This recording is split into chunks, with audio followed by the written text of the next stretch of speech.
Well, good evening, everyone. It's nice to see you all once again. We're in the Psalms, as you see, tonight, and we're going to look at one of the Psalms of David. We've called it a Psalm of Restoration, where David is praying to be restored from the terrible situation that he's in. And that's what we shall be seeing as we go along. First of all, just an overview of the Psalm. The first 4 verses, and we just read the Psalm, is David in distress, isn't it? Verse 3, for example, the enemy hath persecuted my soul. He hath smitten my life down to the ground. He hath made me to dwell in darkness as those that have been long dead. And then we've got verse 5, which is the turning point in this psalm. Verse 5, David says, I remember the days of old. I meditate on all thy works. I muse on the work of thy hands. And we shall see as we go through tonight the importance of meditating on the word of God. And it was David's meditation on God's works of old that brought him out of the terrible situation that he was in. So there we've got meditation on God's past works. And then the third part of the psalm, verses 6 to 12, is a prayer, David's prayer of deliverance. And what we will do, of course, is to look at each of these in a little bit of detail. Psalm 107 is a psalm of David. Then they cried unto the Lord in their trouble, and he saved them, we note, out of their distresses. It doesn't say he saved them from their distresses, but he saved them out of their distresses, because the distresses were necessary, a necessary part in moulding their characters. Right, so that's an overview of the psalm. And there's another, Psalm 40, which is a psalm of David, once again, also messianic, as many of David's psalms are. He brought me up out of an horrible pit and set my feet upon a rock. And that's what God did for David, and he did it also for the Lord Jesus Christ. So what's the background to this psalm? It's obviously some incident in the life of David. There are 2 suggestions. One of them is that it was at the time of Absalom's rebellion. The second is that it was at the time when he was fleeing from Saul and from his persecution. Those who go for number 1 say, well, verse 2, enter not into judgment with thy servant, for in thy sight shall no man living be justified. That's David acknowledging his guilt over the Bathsheba incident. But we say, is it that, or is it just a general comment from David acknowledging that no one justly deserves deliverance from death? No one justly deserves the mercy of God. And I personally feel that that's what that verse is saying. I feel it's when we come to verse 3, the enemy hath persecuted my soul. And we say, well, did David see Absalom, his son, as his enemy? Just turn to 2 Samuel 18.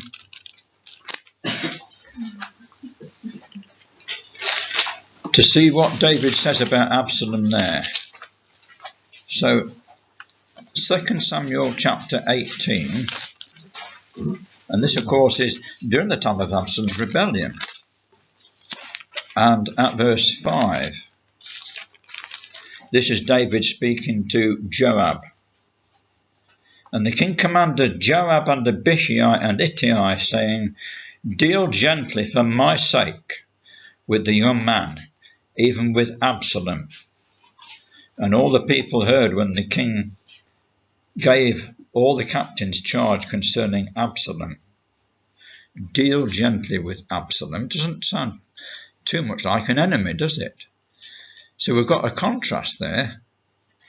Now, I feel it's aptly describing the way in which Saul pursued after David. And I want to just very quickly run through some of the incidents during that period to see that. But we say here, of course, that the psalm is relevant to any situation where there is need of deliverance from distress and from despair. So, David and Saul. If we turn to 1 Samuel chapter 18, 1 Samuel chapter 18, and it's the root cause of the problem between Saul and David. This, of course, is after David had killed Goliath. And verse 7 of that chapter says, "And the women answered one another as they played and said, Saul hath slain his thousands, and David his 10,000s. And Saul was very wroth, and the saying displeased him." And he says, "They have ascribed to David 10,000s, and to me have they ascribed but thousands. And what more can he have but the kingdom?" And Saul eyed David from that day and forward. And we read in the next few verses how that suddenly David, who was a favourite of Saul, became his enemy. And the root cause really was jealousy in the mind of Saul, which caused this. We read in that, we won't go through all the verses, but twice on those occasions, Saul tries to kill David. He smites him with a spear in the hope that and David escapes out of his sight. So that's the beginning of this sorry saga between David and Saul. Chapter 18 and verse 17. Saul tries another ploy. Saul said to David, "Behold, my elder daughter Merab, her would I give thee to wife. Only be thou valiant for me and fight the Lord's battles." For Saul said, "Let not mine hand be upon him, but the hand of the Philistines." Because what Saul required was the death of some of the Philistines. So he was thinking, well, let's try and get rid of David that way. So that's example number 2. Chapter 19 and verse 11. We read there, "Saul also sent messengers unto David's house to watch him and to slay him in the morning. And David's wife told him, saying, If thou save not thy life tonight, tomorrow shalt thou be slain." And we know what happened now, that Michal saved David on that occasion. But it was Saul's intention to kill him. Right, let's try that method. Do it in his own home. Okay, turn over another page or so to chapter 20. 1 Samuel. 1 Samuel chapter 20 verse 1. David fled from Naioth in Ramah, because Saul was pursuing him, and came and said before Jonathan, "What have I done? What is mine iniquity? And what is my sin before thy father, that he seeketh my life?" And Jonathan said to him, "God forbid, thou shalt not die. Behold, my father will do nothing, either great or small, but that he will show it to me. And why should my father hide this thing from me? It is not so." Jonathan didn't believe it, and we don't have time to consider the wonderful character of Jonathan in these things. But what does David say at verse 3? "David swore moreover and said, Thy father certainly knoweth that I have found grace in thine eyes. And he saith, Let not Jonathan know, lest he be grieved. But truly as the Lord liveth, and as thy soul liveth, there is but a step between me and death." So that's the way that David could perceive the situation at that time. A step between me and death. Right, turn over to chapter 22. Chapter 22 and verse 1. "David therefore departed thence and escaped to the cave of Adullam." So he was on the run from Saul, and he escaped to this cave. And when his brethren and all his father's house heard it, they went down thither to him. And every one that was in distress, and every one that was in debt, and every one that was discontented, gathered themselves unto him, and he became a captain over them. So David here in the cave is a captain over these people who were discontented, who were in distress. We can't help drawing the comparison between David and his 400 men and Saul and his 3,000 chosen men. Just turn over to chapter 24.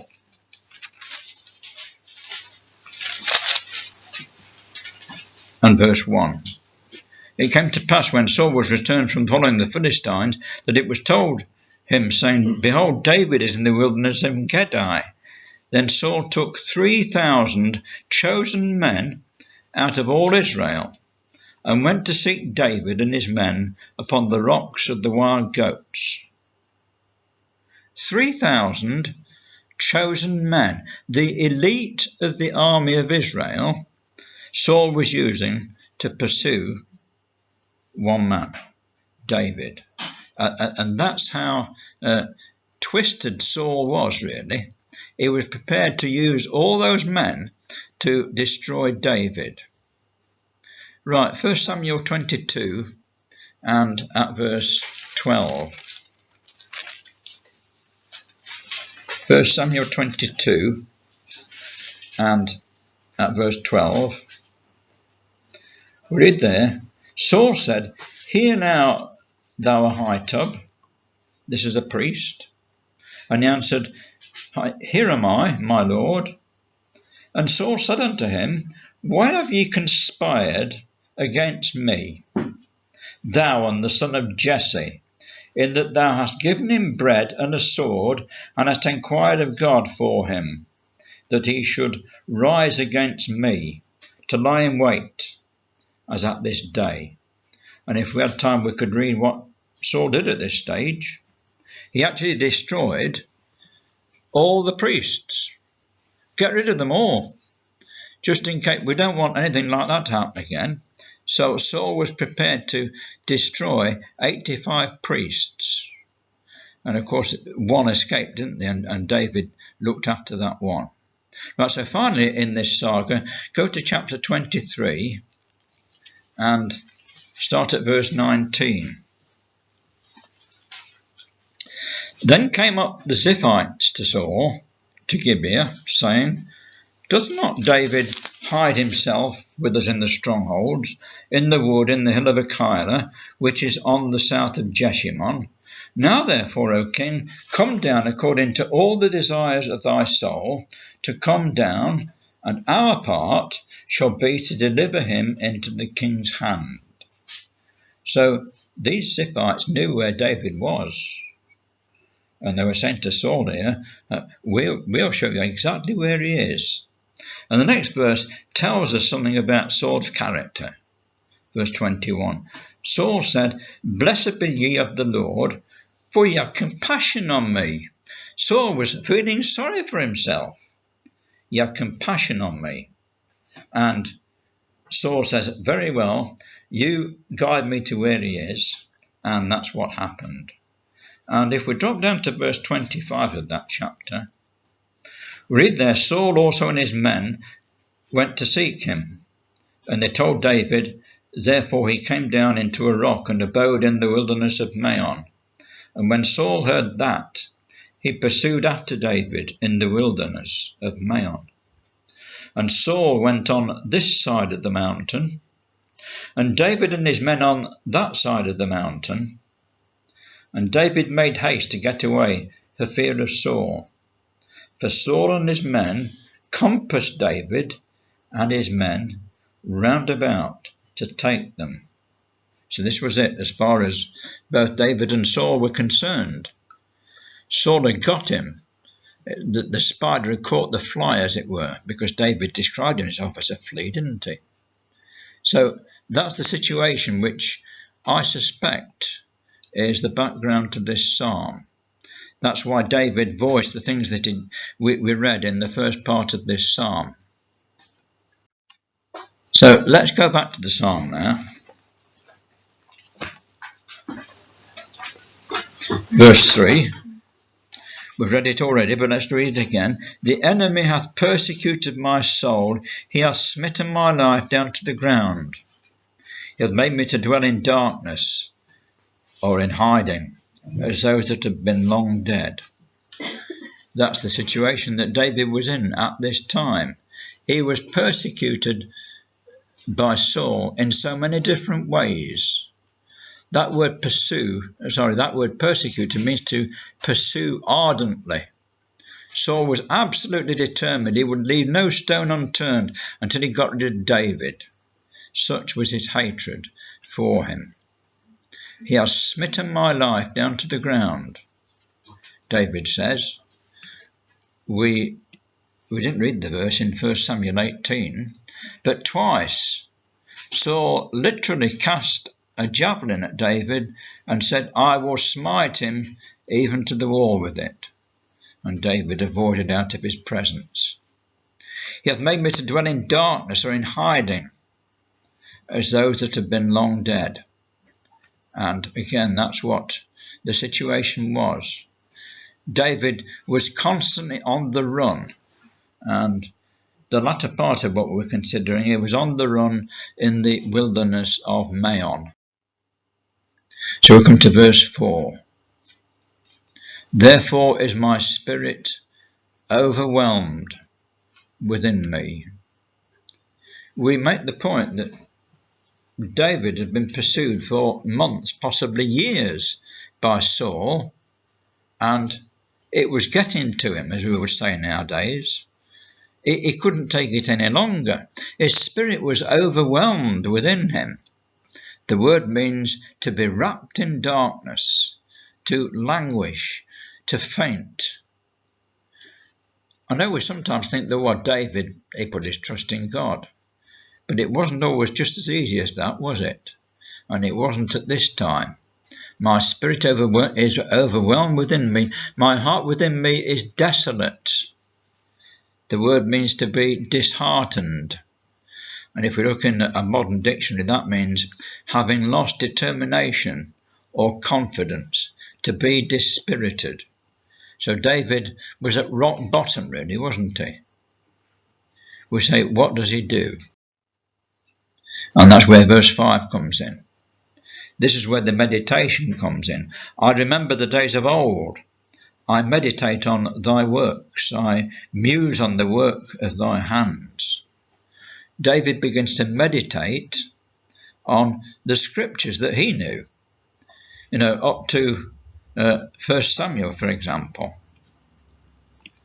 Did he remember Israel at the Red Sea? Similar situation, really. Israel at the Red Sea were trapped with the sea on one side, Pharaoh and his hosts on the other side. Just turn back to Exodus. Two interesting contrasts here. Exodus 15 to begin with, which speaks about the way in which Pharaoh was pursuing the nation of Israel. Exodus 15 and at verse 9.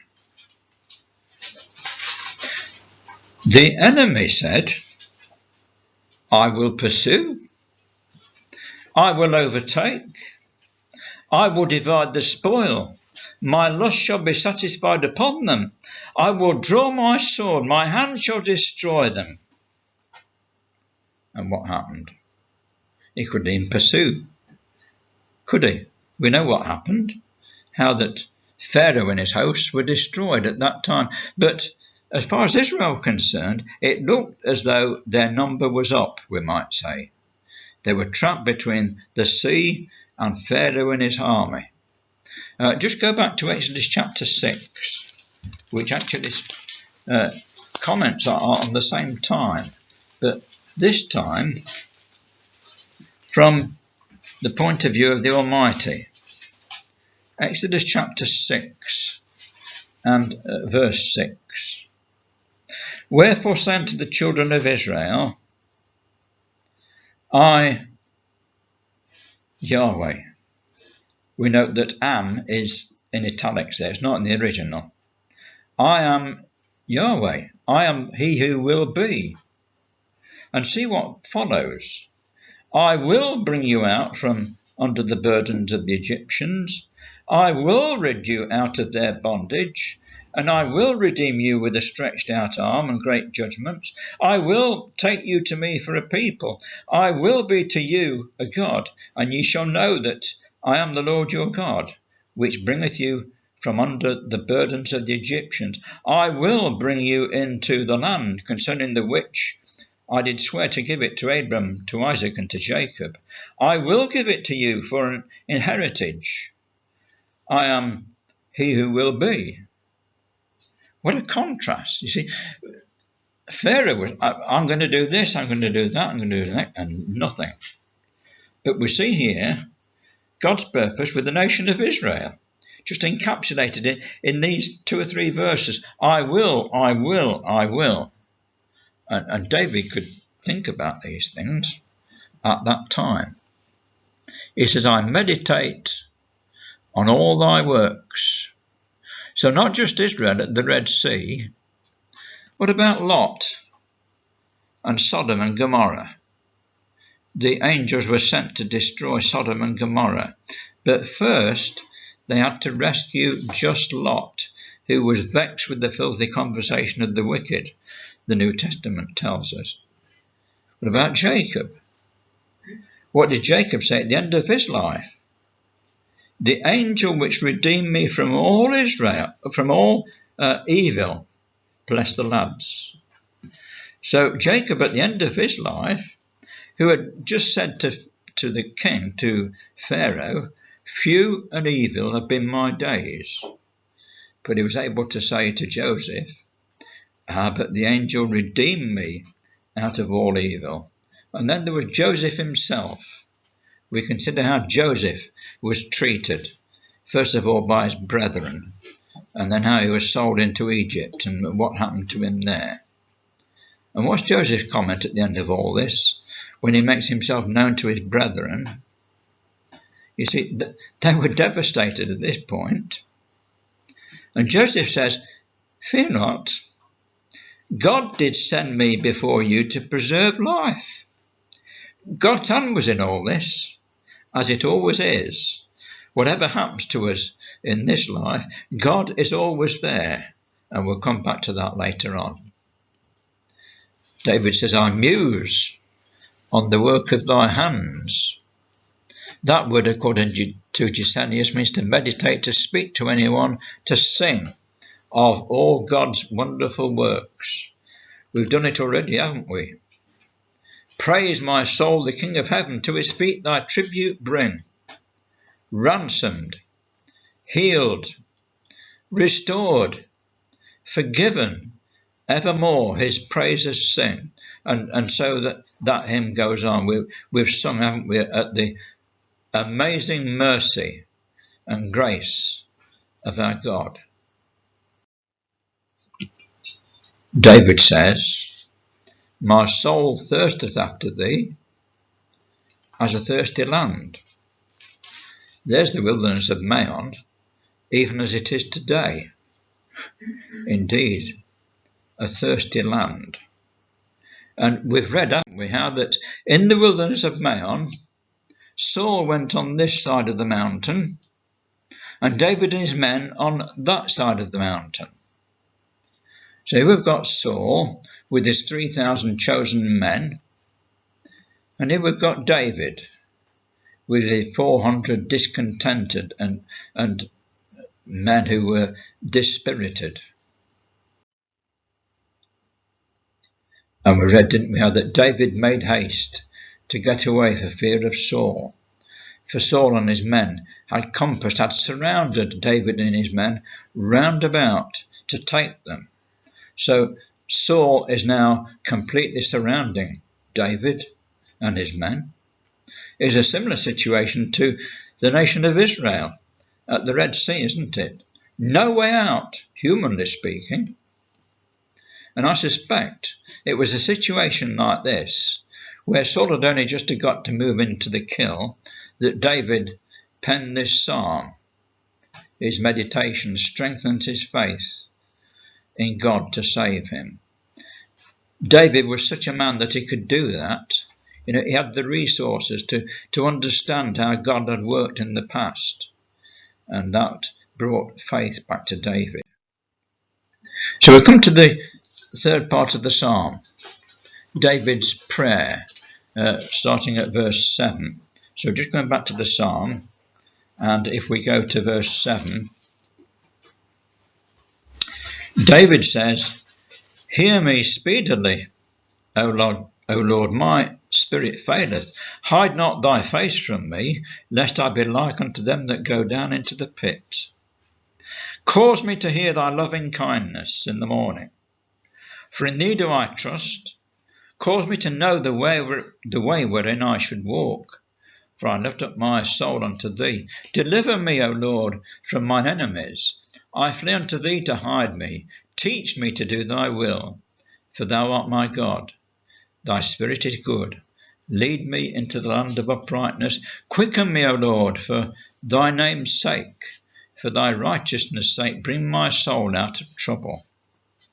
And if we just very quickly analyse that prayer of David, I put it on the screen there. David says, first of all, hear me. And then he says, verse 8, cause me to hear. Then he says, cause me to know. Deliver me, teach me, lead me, quicken me. So David is not just praying to God to be saved, a lot more than that. You see, David was a man after God's own heart. Now, if we add the corollary to all those statements, hear me speedily, for hide not thy face from me. This is not a prayer about David. This is a prayer about God, actually, and the way in which he works. Cause me to hear, for in thee do I trust, David says. Cause me to know the way. I lift up my soul to thee. Deliver me. I will flee unto thee to hide me. Teach me to do thy will, for thou art my God. Lead me into the land of uprightness, for thy spirit is good. So at every turn in this prayer of David, God is there in his mind. Quicken me, O Lord, for thy name's sake. Why? For I am thy servant. David was indeed God's servant. And this is why he could pray in this way. I suppose there's exhortation for us, isn't there? We don't just pray to God when things go wrong. Our prayer and our praise of God should be every day and regularly.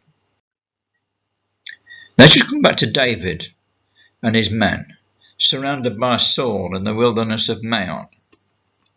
Because the very next verse tells us, there came a messenger to Saul, saying unto thee, come, for the Philistines have invaded the land. That word messenger is the word malak. It sometimes refers to an angel, sometimes a human messenger. Either ways, it was a messenger from God, wasn't it? And this seemingly impossible situation that David was in suddenly melts. Saul has got to get on with another job. The Philistines have invaded the land, and so Saul and his men retreat. And what have we got left? David and his men, able to literally just walk away from the situation that they were in. Such is the providence of a God. So we're saying here, meditation and prayer results in positive things. Even though a situation might appear anything but positive. We looked at those things, didn't we? And let's just try and apply it to our own selves. Hear me, that's praying to the Father. Cause me to hear, that's reading and meditating on his word. results in deliverance from evil, whatever that evil might be. Teach me, learning of God and his purpose and being led by his word, results in salvation. Maybe a temporary salvation in this life, but ultimately the salvation. He will swallow up death in victory, and the Lord God will wipe away all tears from all faces, and the rebuke of his people shall he take away from off the earth, for the Lord has spoken it. So there's the exhortation and the comfort for us, isn't it, in this particular situation that David found himself in. Whatever situation we are in, we know that God is always with us. David concludes, for thy name's sake, for thy righteousness' sake. If not for my sake, David is saying, for thy sake, O Lord, that people might know that thou only art God. Another Psalm of David. Thou hast turned for me my mourning into dancing. Thou hast put off my sackcloth and girded me with gladness. Why? To the end that my glory may sing praise to thee. And be not silent, O Lord my God, I will give thanks unto thee forever. And we see that is totally in line with the purpose of God, isn't it? To fill the earth with his glory. And that's what God's purpose is, to fill the earth with his glory. And he's called us to be part of that. And there are times when we have to be chastened so that we might be in a fit state when the King returns to do just that. What does David say? One thing have I desired of the Lord, and that will I seek after, that I may dwell in the house of the Lord all the days of my life, to behold the beauty of the Lord and to inquire in his temple. That's it, as far as David was concerned. That is priority number one, all the time. One thing have I desired, that I may dwell in the house of the Lord all the days of my life. I think David wasn't just thinking about a literal house, but the spiritual house, the spiritual temple of which we are a part. So just as we draw our thoughts to a conclusion, we say that this was a necessary experience to mould the character of David. And if we can try and apply it to our own situation, there are times when we too are in difficult circumstances, and it is always for our good. I suspect Psalm 119 was written by David. We can't be sure of that. But what do we read there? Before I was afflicted, I went astray. But now have I kept thy word. It is good for me that I have been afflicted, that I might learn thy statutes. So if we've got faith, acknowledging that the difficulties that sometimes come into our lives are ultimately for our good, as it was in the wilderness for the nation of Israel, how that God led them through the wilderness, wherein were fiery scorpions and so on, that he might do them good at their latter end. And that is always God's purpose, to do us good at our latter end. These tests sometimes come as a test of faith. And I suppose Abram is a typical example there. If we turn to Hebrews chapter 11, that well-known chapter of faith.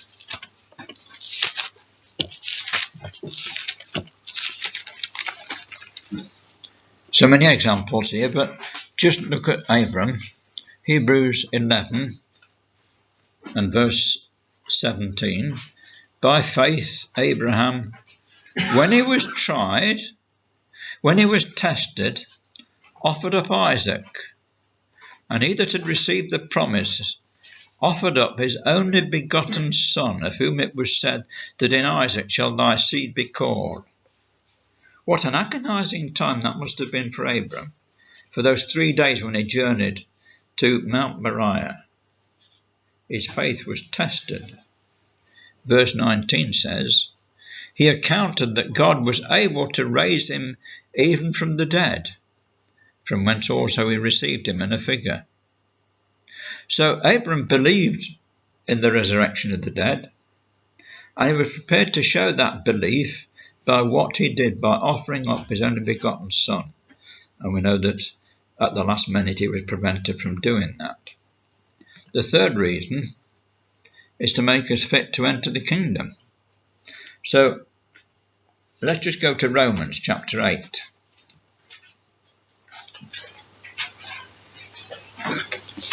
Romans chapter 8 and verse 28, we know the words well. We know that all things work together for good to them that love God, to them who are the called according to his purpose. Now, there are times when we have to show our faith in what is written in that verse. All things work together for good. Even if, like Abram, it means offering up this sacrifice or being prepared to offer up the sacrifice. Abram knew it was for his ultimate good. We could have looked at the example of Moses, couldn't we, in Hebrews 11. He chose to suffer affliction with the people of God than to enjoy the pleasures of sin for a season, because he knew what was what. He knew that God's purpose was eternal, and even if it meant suffering, as it did for Moses, think about the work that Moses had to do. 40 years in the wilderness learning to be a shepherd, and another 40 years leading the children of Israel, that rabble through the wilderness, who were always moaning and complaining. But Moses chose to do that because he knew what the end result was. It was Moses who said to the children of Israel, all these commandments are for your good. So there it is again, always for our good. Just in conclusion, then, let's turn to Revelation, the book of Revelation, and chapter 7.